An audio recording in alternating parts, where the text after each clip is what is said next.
Welcome back, deep divers. Today, we're going to tackle something I'm sure you've all been thinking about, the S&P 500.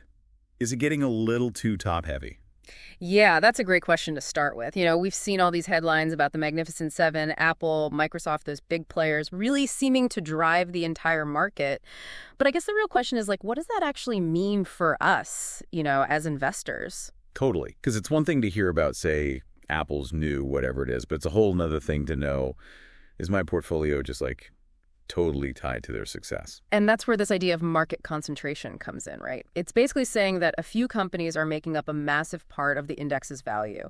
And right now, get this, the top 10 stocks in the S&P 500, they represent 33% of the whole index. 33%? Seriously. More than a third. That's I remember hearing about this back in the dot-com days, but is it really that crazy again? It's actually even higher than it was at the peak of the dot-com bubble back in 2000. So yeah, it's a pretty big deal. That's why it's worth talking about. I mean, is this concentration something to really worry about, or is it just, how a strong market naturally develops? Okay, so before we all freak out, is there any historical data that can, calm us down? Has this happened before? It's a good thing to ask because context is, everything. What's interesting is that Goldman Sachs, their research has found 7 different times in the last 100 years where the S&P 500 had this same kind of concentration. So this isn't some totally new, never-before-seen thing? Nope, not at all. And this is where it gets kind of cool.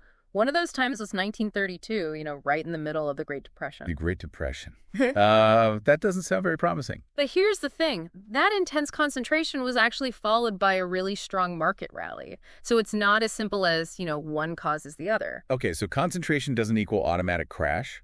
But what about after those peaks? Did things generally go up or down? That's a good question. What Goldman Sachs found is in the 12 months after those super concentrated periods, the S&P 500 was actually more likely to rally than decline. So even when a few companies were holding so much weight, the market still tended to go up afterwards. Kind of comforting. Yeah. But I'm guessing it's not always that simple, right? Well, of course not. Every period's a little different, different factors at play. If we look at 1973 and 2000, they had some similarities to now low unemployment, that rising concentration, strong bull market. But those good times, they didn't last forever, did they? You got it, unfortunately. Both 1973 and 2000 ended up with recessions. So history can, give us some hints, but it's not a perfect predictor, So how do we make sense of all this? Knowing that the market sometimes goes up after a concentration peak isn't exactly a trading strategy, is it? That's exactly right. It's not enough to just see if the market's concentrated. We got to look at whether those mega cap stocks, the ones driving it, are they actually overvalued? Are we looking at a bubble that's about to burst? That's the big question, right? No one wants to be left holding the bag when the music stops. And that's why it's worth looking at valuations, those numbers. Right now, the top 10 stocks in the S&P, they're trading at a premium compared to the whole market with a forward PE ratio that's price to earnings around 25. 25, huh? Is that dot-com bubble high, or is it more reasonable? It's definitely high, but not as crazy as 2000 or even the middle of this year when valuations were even higher. So It's something to keep an eye on, but not necessarily a sign that the sky is falling. Okay, so maybe not a full-on bubble, but still worth watching. Anything else that could explain those higher valuations? Here's something interesting. The biggest companies today, they tend to have way higher profit margins and returns on equity than companies did in the past. So they're not just bigger, they're also more efficient, making more money. Exactly. And that might be why investors are willing to pay more for their stock. They're getting more bang for their buck, Makes sense. But even if the companies are doing well, there's still that momentum thing, right? These stocks have been on a roll, but how long can that last? You're right to bring that up. Momentum's a huge force in the market, and it's definitely played a role in this concentration. The momentum factor, it's the tendency for stocks that are already going up to just keep going up. So the more those mega caps go up, the more people buy in, which pushes them up even more. Yeah. It's like a self-fulfilling prophecy. You got it. And while we've seen strong momentum lately, it's not as intense as in some past concentration periods. So maybe there's room for more growth, but... Here comes the but. I knew there had to be a catch. Well, history also shows that momentum always peaks eventually, and what goes up must come down. And if those top 10 stocks are such a big part of the index, wouldn't a drop really hurt the whole market? It's definitely a risk, yeah. A big correction in those high-flying stocks could drag the whole S&P 500 down. So what are we supposed to do? Just brace for impact? Not necessarily. Remember, we've seen periods like this followed by both rallies and declines. The important thing is understanding the history, watching those valuations, and paying attention to that momentum. Easier said than done, Yeah. right? Especially if you're not like a Wall Street pro. Mm-hmm. Are there any strategies that, regular people can use to navigate this? Now, this is where it gets really interesting, and it's something we'll dig into more in the next part of our deep dive. But one thing to think about is this idea of momentum laggards. Momentum laggards. Now, that sounds interesting. What are those? These are the stocks that haven't been part of this big surge. They kind of got left behind while everyone's buying up those mega caps. Like the wallflowers at the stock market, Prof? Yeah, exactly. And what's wild is, historically, investing in these laggards has actually given good returns even when the market's going down. Wait, really? Why would that be? You'd think you'd want to be in the stocks that are going up, not the ones lagging behind. It seems counterintuitive, right? But think about it. When everyone's selling, they tend to dimp those risky high momentum stocks first and look for safer options, like those laggards. So while everyone's panicking and selling those high flyers, those laggards, they could be a safe haven. You got it. And that creates a buying opportunity. Okay, my mind is blown. So it's not about avoiding the S&P altogether. It's more about understanding the game and maybe looking for opportunities in those overlooked stocks. That's a great way to put it. And that leads us to another big question. Does investing in just the top 10 S&P 500 stocks actually beat the whole index? That's something we'll explore more in the next part of our deep dive. Can't wait. This is getting good. So that's the big question, right? If you just focus on those top 10 S&P 500 companies, do you actually beat the market, beat the whole index? It's tempting to think so because those mega caps have been doing so well. Yeah, right. It seems like everyone's piling into the same few stocks. They just keep going up.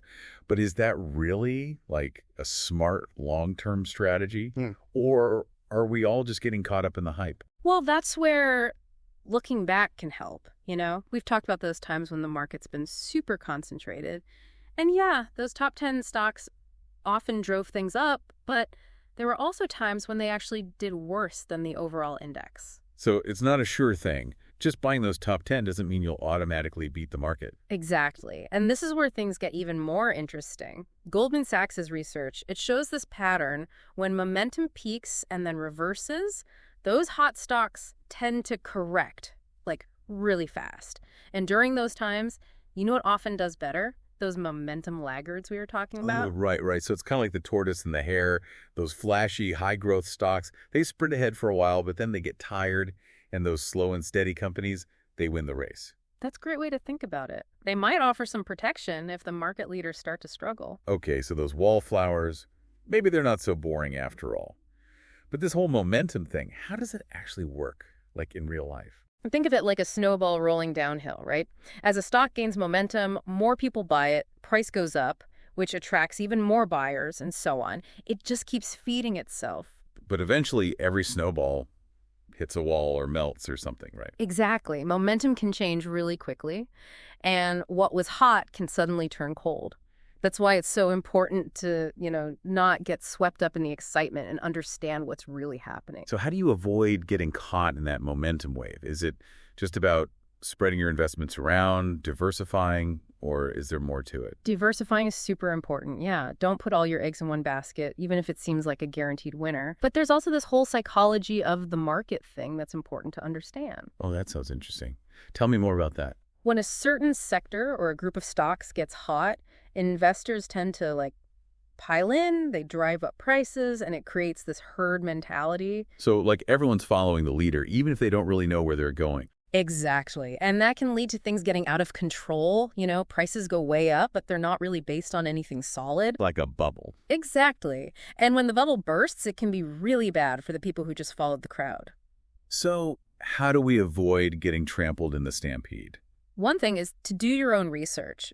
Don't just listen to what everyone else is saying. But for someone who's not a financial expert, that can be tough, right? Yeah. Where do you even begin? A good place to start is to look past the headlines and really understand the company, the fundamentals. Like, what should we be looking at? Earnings, how much money they're making, revenue growth, how much they're selling, debt levels, how much they owe.